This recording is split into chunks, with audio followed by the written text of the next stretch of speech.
우리 옆 사람과 인사하겠습니다. 만나서 반갑습니다. 한 주간도 평안하시기 바랍니다. 9월 첫 주일 예배드리는 모든 성도들에게 하나님께서 복 주시고 지켜주시고 은혜와 평강 주시기를 주님의 이름으로 축원합니다. 기원 전 예수님 오시기 전 한 200년경에 시칠리아 섬 시라쿠사라고 하는 그런 곳에 히에로네라는 왕이 살았는데, 그 왕은 순금으로 만든 이런 왕관을 내가 한번 썼으면 좋겠다, 이런 생각을 가지고 당시에 최고의 이런 금세공업자를 불러가지고 왕관을 만들어 달라 그래가지고 일정량의 금을 주었습니다. 그래서 멋지고 아주 멋진 왕관을 쓰니까 너무너무 기분이 좋았는데, 조금 있으니까 소문이 나기를 그 왕관은 순금으로 만들어지지 아니하고 그게 조금 은이 좀 섞였다 하는 이런 이야기가 들렸습니다. 그래서 왕은 당시에 수학자이고 과학자였던 알키메데스에게 왕관을 망가뜨리지 아니하고 이게 정말 내가 쓰고 있는 왕관이 순금으로 만들어진 것인지 아니면 세상 사람들이 말하고 있는 것처럼 은이 좀 섞여 있는 왕관인지 그걸 좀 알아보라고 했습니다.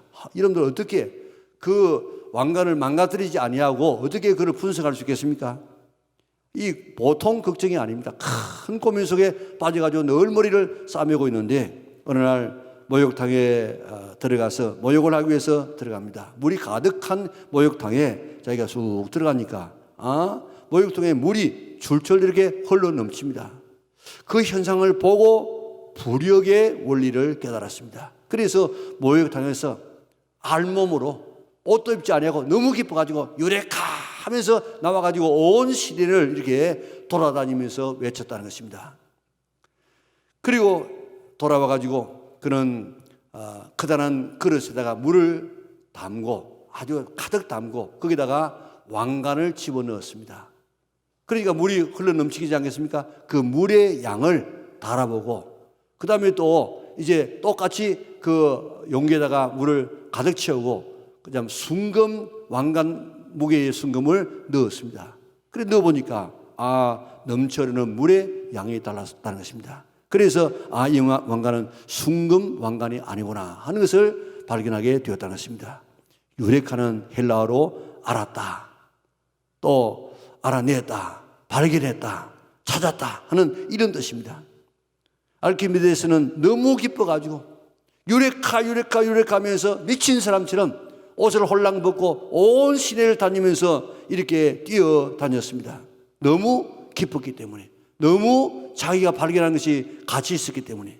오늘 본문에는 유레카라고 하는 그런 소리는 치지 않았지만은 그보다도 더 강하게 오늘 자기의 인생을 바꾼 한 사람의 이야기가 소개되고 있습니다. 바울입니다. 바울은 유대의 정통파인 바리새파입니다. 그리고 또 베냐민 지파 왕족입니다. 그리고 당시에 가말리라는 유명한 이런 이 학자의 문화생입니다. 그러니까 대단한 그런 학자입니다. 로마의 시민권을 가지고 있었습니다.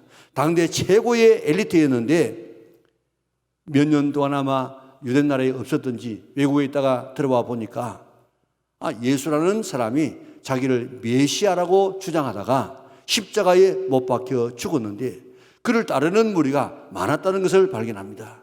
이런 이단을 믿는 자를 다 없애버려야 된다고 생각하고 그 스데반을 죽여서 모든 사람들이 다 지금 유대 나라를 떠나도록 하지 않았습니까? 그러고 난 다음에 이제 다메섹에 많은 사람이 있다고 하니까 다메섹까지 가서 잡아오기 위해서 이제 체포령을 가지고 거기까지 올라가다가 예수님을 만나게 되었습니다. 예수님은 십자가에서 죽은 줄 알았는데 자기가 보니까 지금 살아계셔. 그제서야 예수님이 내가 생각했던 것처럼 십자가에서 달려서 저주받아 죽은 죽음이 아니구나, 바로 하나님의 아들이시구나, 메시아인 것을 거기서 발견합니다. 그리고 바울은 예수님께서 자기를 이방인의 사도로 부르신 것을 깨달았습니다. 자기의 사명을 거기에서 이제 발견합니다. 아나니아의 안수로 말미암아 성령의 충만을 받고 세례를 받았습니다. 그리고 다메섹에 들어가서 적시로 그는 유레카라는 말은 안 썼지만은 적시로 하고 내가 발견한 이 예수 하면서 그런 예수님을 전하지 않습니까? 우리 제자대학에도 1단계가 그 제목이 뭔가 하면 아하반입니다. 아하반.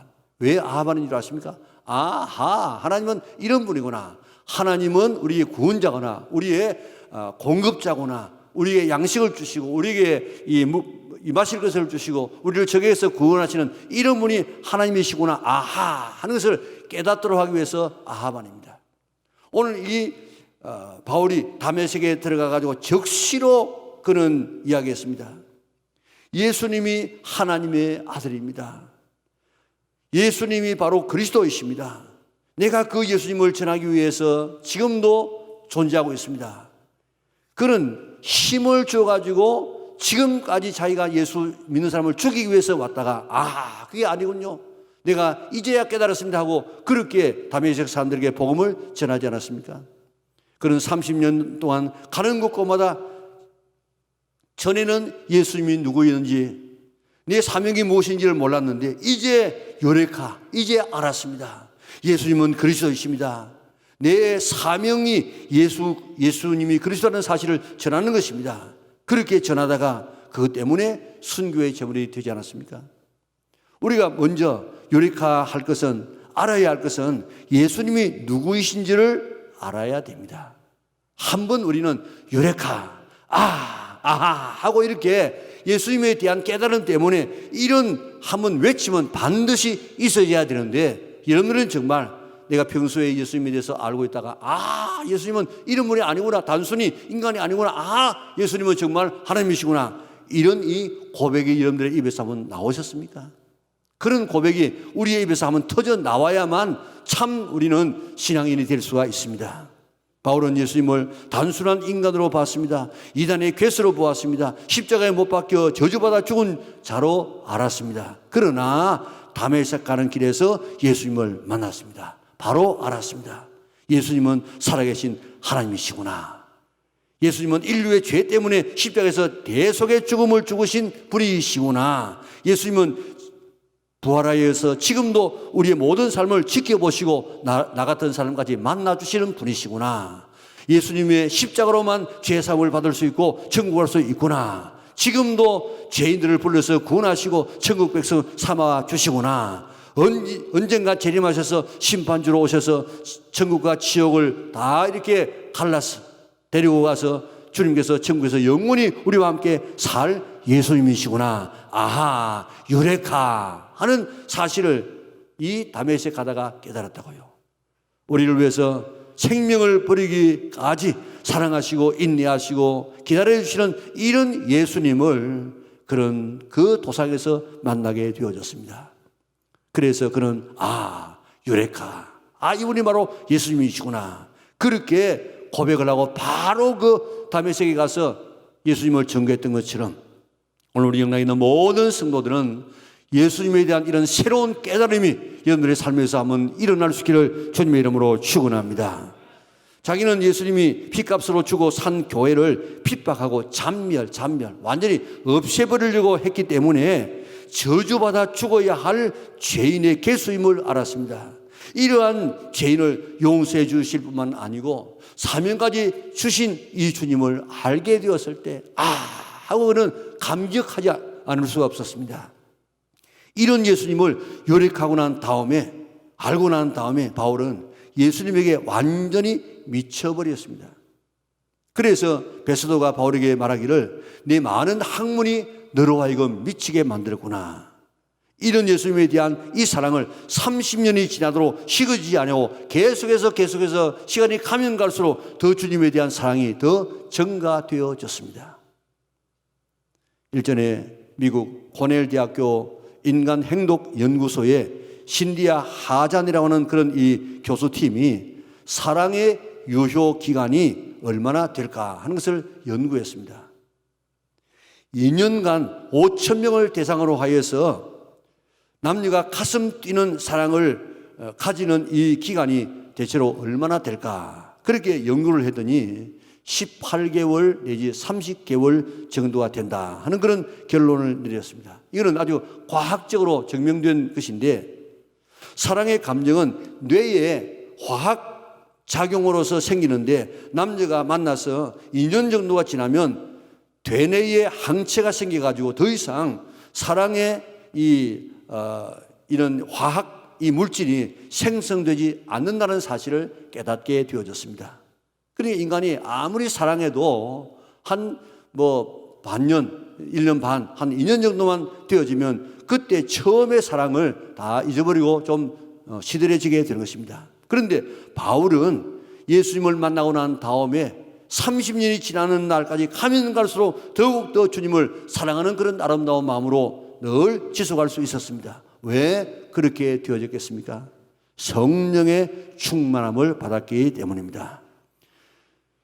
이 바울이 예수님을 믿고 난 다음에 아나니아에게 성령의 이 기름 부음을 받고 성령의 충만을 받고 그런 성령의 매여 사람 매여.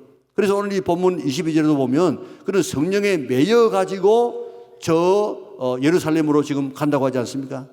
그러니까 그는 자기가 지금 어느 길을 가든지 어느 곳에 전도하든지 이게 마음대로 전도하는 것이 아니고 성령께서 가라고 하면 가고 성령께서 가지 말라고 하면 가지 아니하는 이런 삶을 살아서 성령에 매여 살았다는 것입니다.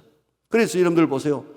2차 전도 여행을 하다가 그는 아시아에서 복음을 전하려고 했습니다. 그래서 저 윗지방의 비두니아로 이런 각가지 지역으로 이렇게 다니는데 예수님께서 그게 복음을 전하도록 허락하지 않아요. 그래서 저 밑에 지방까지 내려왔습니다.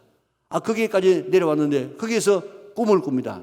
환상을 봅니다. 저 마게도니아 사람들이 와서 우리를 도와주세요 하는 이런 환상을 보고 그때 성령께서 하고 마음의 평안을 주십니다. 그래서 우리가 저 건너편으로 가서 복음을 전하라고 하는구나 하는 것을 깨닫고 비로소 복음이 저 구라파로 지금 넘어가서 구라파가 지금 복음화되어져서 선진화되지 않습니까?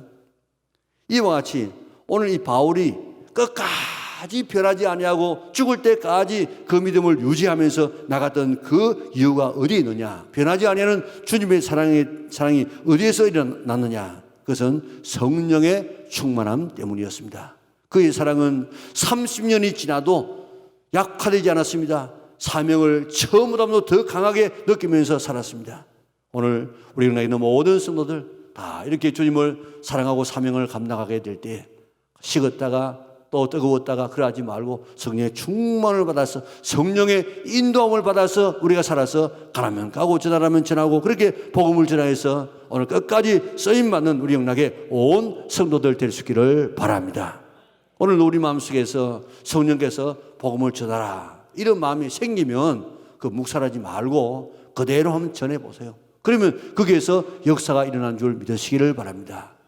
오늘 설교 말씀을 듣는 오늘 이 시간도 오늘 우리에게 금년의 복음을 한번 전해라. 누구에게 전하라. 이런 사인을 우리에게 주게 될 것인데 그걸 묵살하지 말고 그 성령의 인도함을 받으려고 노력하다 보면 계속해서 앞으로 더 강한 성령의 인도함을 받게 되는 줄 믿으시기를 바랍니다. 사명은 한자로 보면 심부름 사자, 목숨 명자 그렇게 되어 있습니다. 심부름 받은 목숨이라 그런 뜻입니다. 다시 말하면 심부름을 위해서 있는 목숨이라. 또 다른 말로 말하면 목숨을 걸고 해야 될 일이 사명이다 그런 뜻입니다.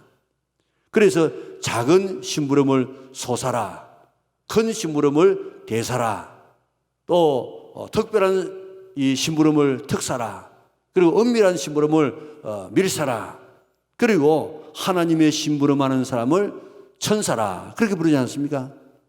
영어에서 사명을 미션이라고 해요. 미션은 보낸다 그런 뜻이에요. 우리 차에도 미션이 있지 않습니까? 이 동력에서 바퀴로 이렇게 연기를 되는 보내는 이것을 우리가 미션이라고 하지 않습니까? 하나님께서 오늘 우리를 이 세상에 보냈어요. 보낸 것을 미션, 이 사명이라고 얘기하겠습니다. 보낼 때에 우리에게 주신 사명이 뭔 줄 아십니까? 많은 사명들이 있겠지만은 큰 사명 우리가 절대로 버려서 안 될 두 가지의 사명이 있는데 하나는 우리의 구원을 위해서 이 땅에 보냈습니다.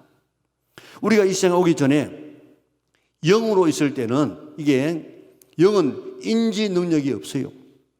그런데 그 영이 세상에 보내져 가지고 우리의 육신과 만나게 되어지면 결합될 때에 혼이라고 하는 제3의 요소가 생성되어집니다.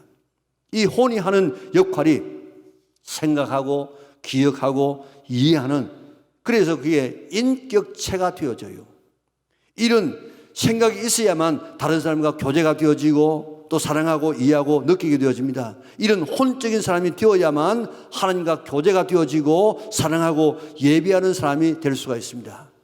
이런 인격으로 자기의 죄를 깨닫고 또 예수 그리스도의 십자가의 사랑을 받아들여서 죄 사함 받고 구원받아서 하나님의 자녀가 되고 하나님을 사랑하고 하나님을 섬기는 자가 되어져서 이 세상을 떠날 때에 이 몸은 이 땅에 그저 두고 갑니다. 물론 다시 와서 데리고 가겠지만은 몸은 이 땅에 두고 우리의 영에다가 왔던 영의 혼이 붙어가지고 하늘나라에 가서 하나님과 영원히 살게 되어지는데, 그렇기 때문에 지금 천국에서 누릴 그 영광은 이 땅에서 우리가 가지고 있는 지금 생생한 우리의 이 의식세계, 의식작용, 생각하는 것 꼭 그대로를 가지고 천국에서 가서 살게 되는 줄 믿으시기를 바랍니다. 하나님께서 우리를 이 땅에 보내신 첫 번째 목적과 사명은 뭐냐? 우리에게 인격체가 되게 해서 예수님을 믿어서 구원받게 하는 것. 이게 오늘 우리를 이 땅에 보내신 미션하신 그런 하나님의 최고의 이런 이 사명인 줄 믿으시기를 바랍니다. 여러분들은 이 첫째 사명을 받은 줄 믿으시기를 바랍니다. 이 사명을 절대 다른 사람에게 빼앗기지 아니하는 성도들 될 수 있기를 바랍니다. 두 번째 사명은 이렇게 구원받은 사람은 구원받지 못한 사람을 구원받도록 예수님에게 인도하는 사명을 가지고 있습니다. 베드로전서 2장 9절 볼까요? 같이 읽습니다. 그러나 너희는 택하신 족속이요 왕같은 제사장들이요 거룩한 나라요 그의 소유된 백성이니 이는 너희를 어두운 데서 불러내어 그의 기이한 빛에 들어가게 하신 이의 아름다운 덕을 선포하게 하려 하심이라. 아멘. 우리를 영광스러운 하나님의 자녀로 삼아주신 이유는 하나님의 덕을, 하나님의 그 사랑을 선포하기 위해서, 전하기 위해서 우리를 택했다는 것입니다. 그러므로 우리가 이 세상에서 첫 번째 사명은, 보냄받은 이유는 예수님이 예수 믿어서 하나님의 자녀가 되게 하는 것이고, 둘째는 하나님의 자녀가 되었으니까 하나님의 자녀 아닌 분들에게 예수님을 소개해서 그들도 하나님의 자녀가 되게 해서 천국 가게 하는 이것이 오늘 우리의 두 가지 사명인 줄 믿으시기를 바랍니다. 우리가 시장에서 돈 버는 이유, 물론 돈 벌어서 가정을 잘 꾸미고 또한 우리가 노후를 생각하고 잘 준비하는 것, 그 돈 버는 이유가 되지만은, 그러나 근본적인 돈 버는 이유는 그것을 통하여서 우리가 다른 사람에게 복음을 전하는 도구 삼기 위해서. 우리가 이 세상에서 가정을 가지는 이유도, 가정을 가져서 자녀를 낳아서 예수 잘 믿게 하는 그런 자녀, 경건한 자녀로 만들어내고 우리의 가정을 통해서 또 다른 가정을 구원하는 이 사명을 위해서. 우리에게 직장을 주신 이유도 그 직장을 단순히 돈 버는 기회뿐만 아니고 그 직장을 통해서 이제 동료들에게 복음을 전해서 사람 살리는 이 일하기 위하여서 우리를 직장도 보내시는 줄 믿으시기를 바랍니다. 이게 복음을 전해서 예수 믿게 하는 이 하나님의 섭리인 줄 믿으시기를 바랍니다. 제자를 부르신 목적도 사람 낚는 어부대라고 부르지 않았습니까? 제자만 제자가 아니고 그 제자가 저 사도행전에 가게 되어지면 모든 믿는 사람을 다 제자라고 이야기했습니다. 그렇기 때문에 오늘 우리들도 다 제자인 줄 믿으시기를 바랍니다. 제자로 부르신 목적이 뭐라고요? 영혼 구원, 사람 낚는 어부가 되게 하는 것입니다. 예수님의 마지막 명령도 복음 전하여서 믿게 할 뿐만 아니라 그들을 제자 삼아가지고 또 다른 제자를 삼는 이런 이 순환을 이루어가라고 이야기했습니다. 그런데 이런 사명은 누가 주시느냐? 주님께서 우리에게 주십니다. 사도 바울이 다메섹을 출발할 때 그의 사명은 그런 율법을 아주 자구적으로 잘 지키는 것, 이것을 사명이라고 생각했습니다. 그리고 당시에 자기 보기에 이단 같은 예수 믿는 사람을 잡아 죽이는 것이 자기의 사명이라고 생각했습니다. 그런데 이것은 자기의 머리에서 나온 경험에서 나온 것입니다. 그런데 바울은 다메섹에 가다가 참 사명을 발견합니다. 그 사명은 예수님께로부터 받은 사명입니다. 그래서 주 예수께 받은 사명, 곧 하나님의 은혜의 복음을 증언하는 일을 마치려 하면은 나의 생명을 조금 더 귀한 것으로 여기지 아니하노라. 그러니까 이 사명은 내가 배워서 들어서 내 사명이 아니고 이것은 내가 아는 것이 아니고 예수님을 만났을 때 예수님께서 주시는 것인 줄 믿으시기를 바랍니다. 사명이 뭐라고 했습니까? 보낼 때 주는, 보낼 때. 보내는 분이 주시는 것인데 그 보내는 예수님께서 오늘 우리에게 주신 것이 바로 사명인데 그 예수님을 만나면 예수님께서 내게 사명을 주십니다. 우리나라에 왔던 선교사들이 대부분 20대, 30대의 이런 청년들입니다. 그들이 대학에 다닐 때 정말 예수님을 만났습니다. 그 예수님으로부터 사명을 받았는데 양화진에 가게 되어지면 우리나라에 와서 아주 복음을 전하다가 시장을 떠났던 이런 선교사들이 무덤이지 않습니까?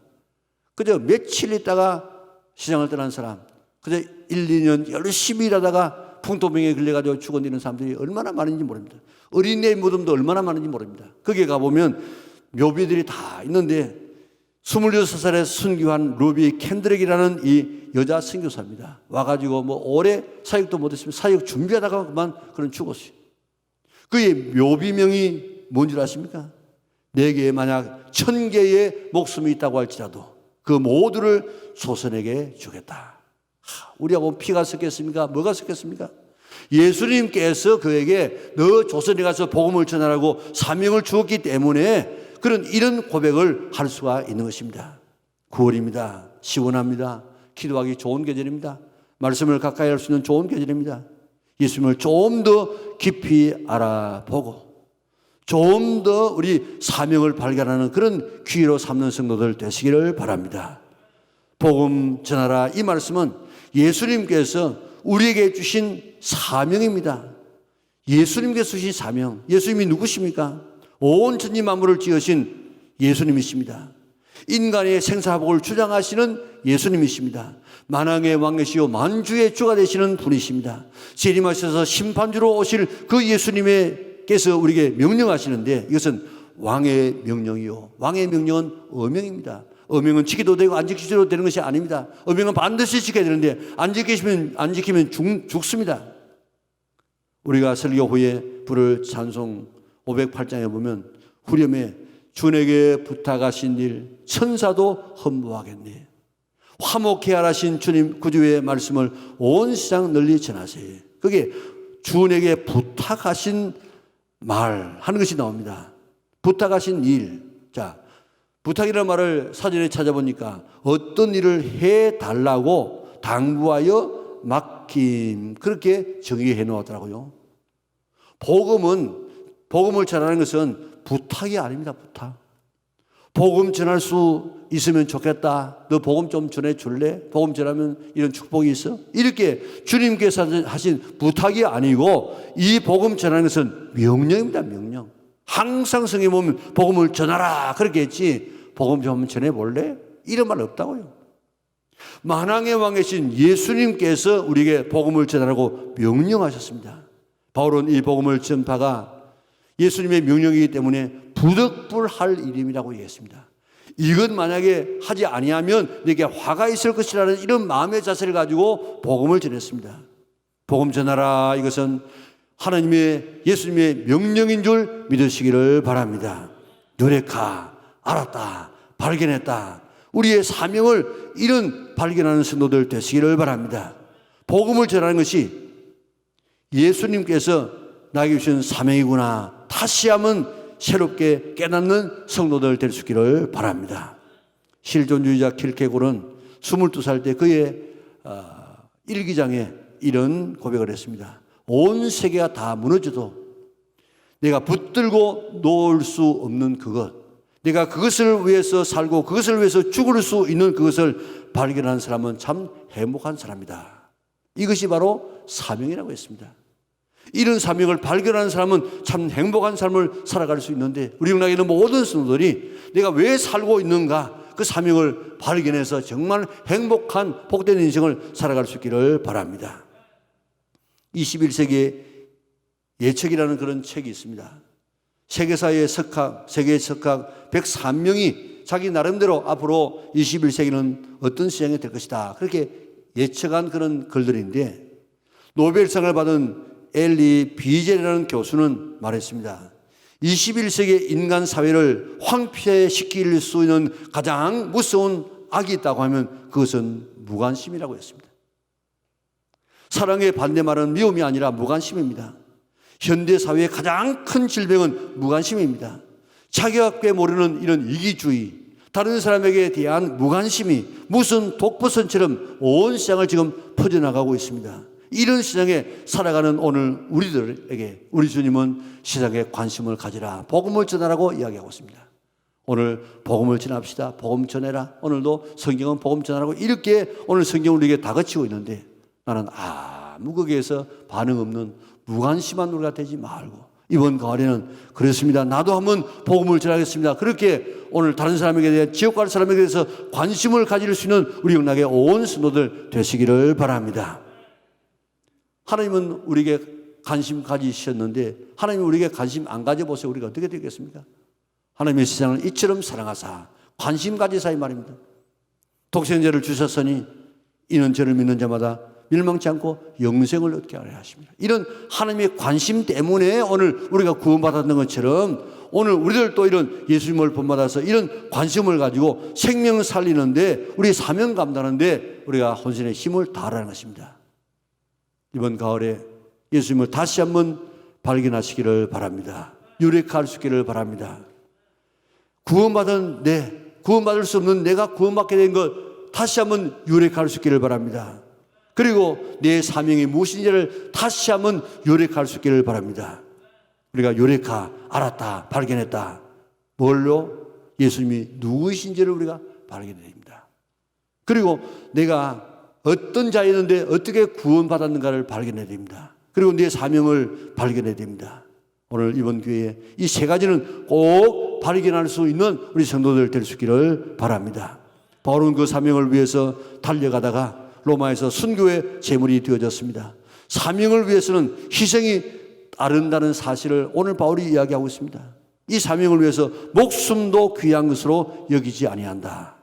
사명을 감당하는 사람들 다 고난의 삶을 살았습니다. 그러나 그 고난을 고난이라고 생각하지 않았습니다. 기쁨으로 받아들였습니다. 사명 감당하려고 하면 이런 고난도 우리가 따라오지만은 그 영광은 고난과 비교할 수 없습니다. 그래서 우리가 찬송합니다. 예수님 믿는 것이 그렇게 쉬운 것이 아닙니다. 우리는 뭐 조금 신앙생활 조금 하면 아이고 힘들어서 못하겠다 이런 이야기를 하는데 신앙생활은 힘듭니다. 운동도 힘듭니다. 그래서 우리가 뭐라고 찬송합니까? 우리는 내 주를 가까이 하려고 하면 십자가 짐 같은 고생이지만 내 일평소원은 늘 찬송하면서 주님께 더 가까이 가기를 원합니다. 왜냐하면 더 가까이 가게 되어지고 사명 감당하게 되어지면 그것으로 끝나는 것이 아니고 그 다음에 영광과는 좋게 비교할 수 있는 엄청난 축복을 받게 되기 때문입니다. 오늘 우리에게 이런 고난이 온다고 할지라도 우리 사명으로 생각하고 잘 이겨나가고 이번에 우리가 좀 더 무시당하고 좀 멸시당하고 좀 무한당하고 또 내가 물질도 쓰고 그래서라도 한 영혼을 우리가 살리기 위해서 힘쓰는 결심할 수 있는 성도들 될 수 있기를 바랍니다. 최봉석이라는 목사님이 계십니다. 최권능이라는 목사님이십니다. 그런 16살 때 평양 감사의 비서로 일하다가 다른 일들 때문에 감옥에 들어가고 또 그가 저 평안북도의 삭주라는 곳에 유배를 갔습니다. 날마다 자기 신세를 한탄하면서 거기서 술로 살아가고 세월을 보내고 있는 그에게 백유계라고 하는 유명한 한의사가 복음을 전해서 예수님을 믿게 되어지는데 예수님을 믿고 난 다음에 밤에 꿈에 불벼락을 받습니다. 그러고 난 다음에 그가 불같은 이런 열심으로 복음을 전하기 시작하는데 그가 세운 교회가 80개의 교회입니다. 지금처럼 이렇게 예수 믿는 사람이 많은 시대도 아닙니다. 그런데 80개의 교회를 세웠으니까 그를 통해서 예수 믿는 사람이 수만 명이 되어졌을 것입니다. 그는 나중에 이제 전도사가 되어지고 또 1907년도에는 평양신학교에 입학을 하는데 낮에는 가서 전도하고 밤에는 산에 가서 기도하니까 언제 공부할 여기가 없습니다. 그래서 그 목사 안수를 3년 늦게 받아지는 이런 역할을 하는데 그는 새벽 4시만 되면 저 평양 높은 산에 올라가지고 외칩니다. 예수 천당 부르신지요. 그 당시에 우리처럼 지금 시계가 이렇게 법이나 되지 않은 그런 시대이기 때문에 달개 울음소리를 듣고 깨는데 평양 사람들은 이 최봉석 목사님의 예수 천당 불신 지옥이라는 이 소리를 듣고 4시가 되었구나 하고 깨어나서 하루의 일을 시작했다는 것입니다. 자, 그는 얼마나 복음을 열심히 전했는지 그저 어렵게 복음 안 전해서 예수 천당이라 예수 믿고 천당 갑시다 하면 너무 기니까 그저 예수 천당 불신 지옥 믿지 않으면 지옥 갑니다. 가는 곳마다 그 말밖에 안 해요. 그런데 놀라운 역사들이 나타났습니다.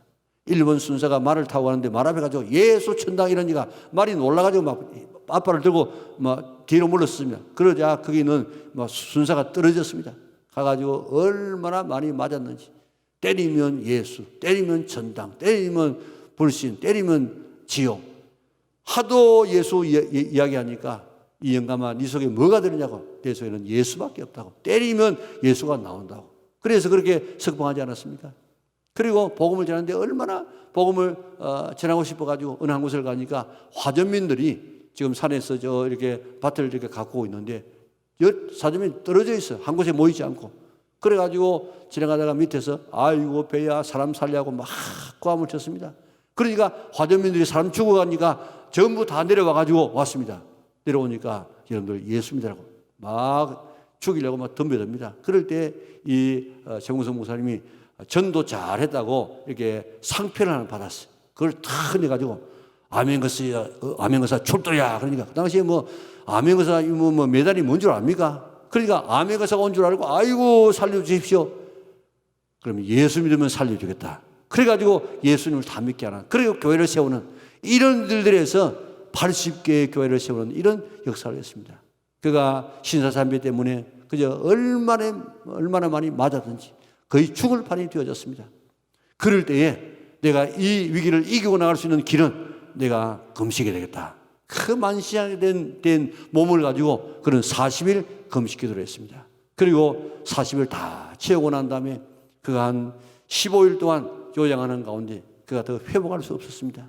그래가지고 1944년 4월 25일 날 1시에 하늘에서 전보가 왔다. 나를 오라고 하신다. 고생과 수고 다 지나간 후 광명한 천국에 편이실 때 주님을 모시고 나 살리니 영원히 빛나는 영광일세 영광일세 영광일세 찬송 다 하고 75세에 그런 하나님의 부름을 받게 되어졌습니다. 천국 갔다 온 사람들의 이야기를 들어보면 대부분이 다 이야기하기를 예수님께서 계시는 그곳에 가장 가까운 곳에 전도한 사람들의 큰 저택이 세워졌는데 거의 이구동성이라는 이야기가 가장 큰 집 가까운 곳에 모디 목사님의 집이 있고 그 다음에 두 번째가 최건능 목사님, 최봉성 목사님의 그런 집이 있더라. 대부분이 천국 갔다 온 사람들의 이야기입니다. 전도의 영광은 가장 큰 축복인 줄 믿으시기를 바랍니다. 하나님께서 우리를 이 땅에 보내신 두 가지의 사명이 있다 하면 예수 믿어서 구원받아서 천국에 가서 주와 더불어 살아가는 것이고 두 번째는 예수 안 믿는 사람에게 예수 믿게 해서 천국에 같이 가게 하는 것입니다. 이것이 우리의 사명임을 바울처럼 유레카하고 발견할 수 있기를 바랍니다. 아시기를 바랍니다. 이 사명을 계속할 수 있는 비결은 성령의 충만함 밖에 없습니다. 이 사명을 위해서 성령 충만을 받고 고난도 우리가 기꺼이 받아서 우리가 주님 앞에 섰을 때 영광스럽게 설 수 있는 우리 영락의 온 성도들 될 수 있기를 바랍니다. 코로나 때문에 활발하게 전도하고 초청할 수는 없지만은 그래도 아시는 분들 찾아가서 전도해서 우리 한 생명을 전도하는 금년의 이 사명을 잘 감당하는 하나님을 기쁘시게 할 수 있는 음행에 순종할 수 있는 우리 영락의 온 성도들 될 수 있기를 주님의 이름으로 축원합니다.